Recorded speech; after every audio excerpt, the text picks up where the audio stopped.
I got so much motherfucking design on right now. Break it down, bring it back, make it clap. Got that dirty old thoughts, new block, where that damn bitches on the line, and you know.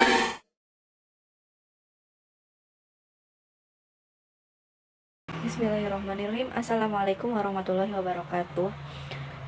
Nama saya Rahmatika dengan NIM 2284110108 dari kelas KPI 2C.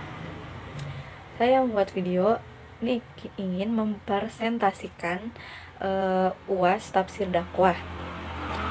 Di sini saya mau bahas dakwah. Apa itu dakwah? Menurut bahasa, dakwah berasal dari kata da'a yang artinya memanggil, mengundang atau ajakan. Dalam Al-Quran, kata dakwah ini memiliki makna hampir sama dengan tablik, nasihat, tarbiyah.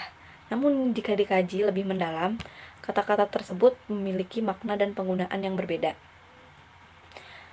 Meski dalam dakwah kita menyeru atau mengajak manusia ke dalam ajaran Islam, bukan tidak kita mengubah orang tersebut, dakwah lebih ke penyebaran pesan-pesan Allah dengan cara yang sama seperti yang dilakukan oleh para nabi terdahulu.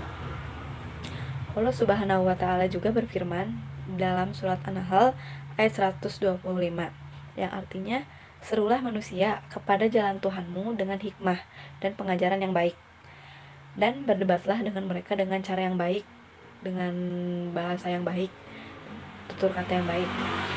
Sesungguhnya Tuhanmu, dialah yang lebih mengetahui siapa yang sesat dari jalannya, dan dialah yang lebih mengetahui siapa yang mendapat petunjuk. Kemudian yang kedua, ada kewajiban dakwah. Kewajiban dakwah dalam Islam adalah tugas yang diemban oleh setiap muslim untuk menyampaikan ajaran agama Islam kepada orang lain. Dakwah merupakan tanggung jawab umat muslim untuk mengajak manusia kepada kebaikan, memerintahkan yang ma'ruf, dan mencegah yang munkar. Sebagaimana ada di dalam surat Ali Imran ayat 104 yang berbunyi, wal takum minkum ummatun yad'una ilal khairi wa ya'muruna bil ma'rufi wa yanhauna 'anil munkar wa ulaika humul muflihun.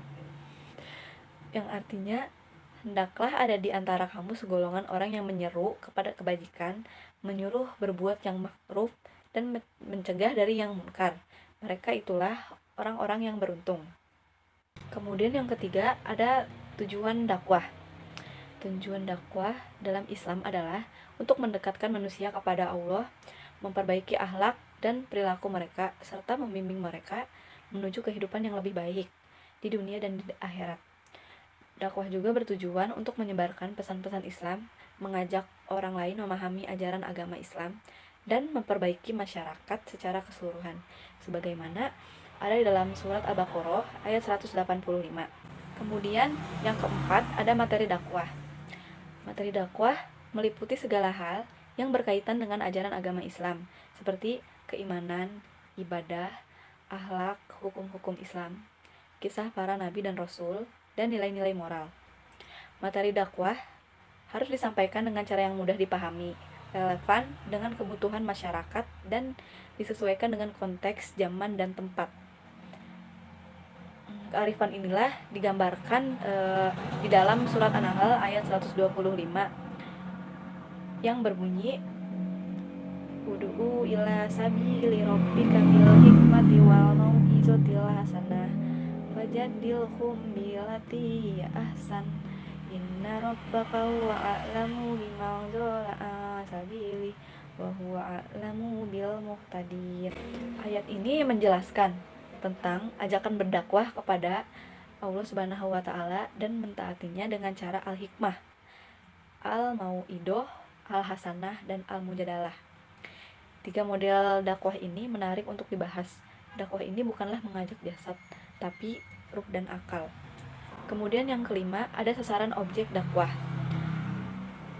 Sasaran dakwah adalah semua individu dan kelompok dalam masyarakat yang belum mengenal atau belum sepenuhnya memahami ajaran agama Islam. Objek dakwah meliputi berbagai aspek kehidupan, seperti individu, keluarga, masyarakat, dan institusi sosial dengan tujuan mengubah dan memperbaiki perilaku, sikap, dan pemahaman mereka terhadap agama Islam. Kemudian selanjutnya ada subjek dakwah. Subjek dakwah adalah orang-orang yang bertugas menyampaikan dakwah, yaitu para dai, ulama, dan setiap muslim yang memiliki pengetahuan dan pemahaman yang cukup tentang ajaran agama Islam. Subjek dakwah harus memiliki kompetensi dalam memahami dan menyampaikan ajaran agama secara benar dan relevan. Sebagaimana ada di dalam surat At-Tahrim ayat 66.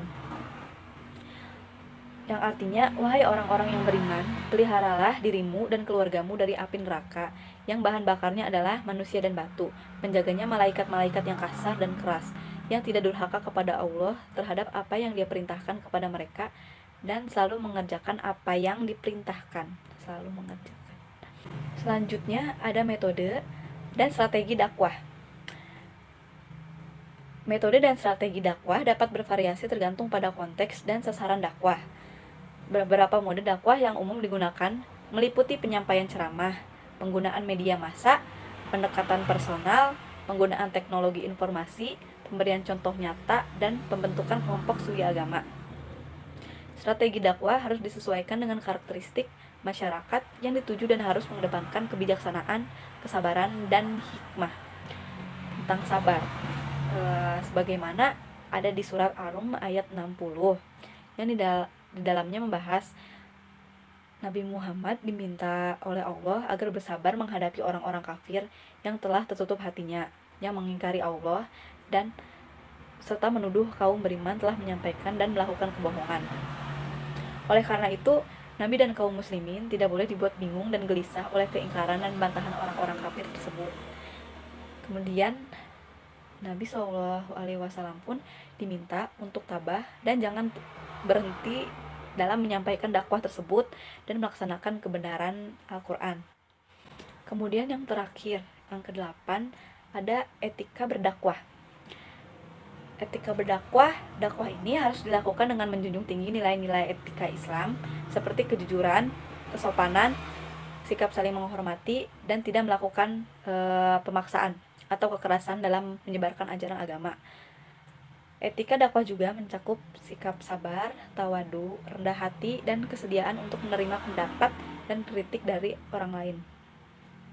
Sebagaimana ada di dalam surat Al-Isra ayat 53 yang artinya, dan katakanlah kepada hamba-hambaku, hendaklah mereka mengucapkan perkataan yang baik, yang benar. Sesungguhnya syaitan itu menimbulkan perselisihan di antara mereka. Sesungguhnya setan itu adalah musuh yang nyata bagi manusia. Penting untuk dicatat bahwa konsep-konsep ini berhubungan dengan dakwah dalam konteks agama Islam. Namun, prinsip-prinsip seperti mengajak kepada kebaikan, menyebarkan pesan positif, dan memperbaiki masyarakat juga dapat diterapkan dalam konteks dakwah atau penyiaran ajaran agama lainnya. Itu saja yang bisa saya sampaikan tentang materi dakwah. Kurang lebihnya mohon maaf. Wabillahi taufiq wal hidayah. Wassalamualaikum warahmatullahi wabarakatuh.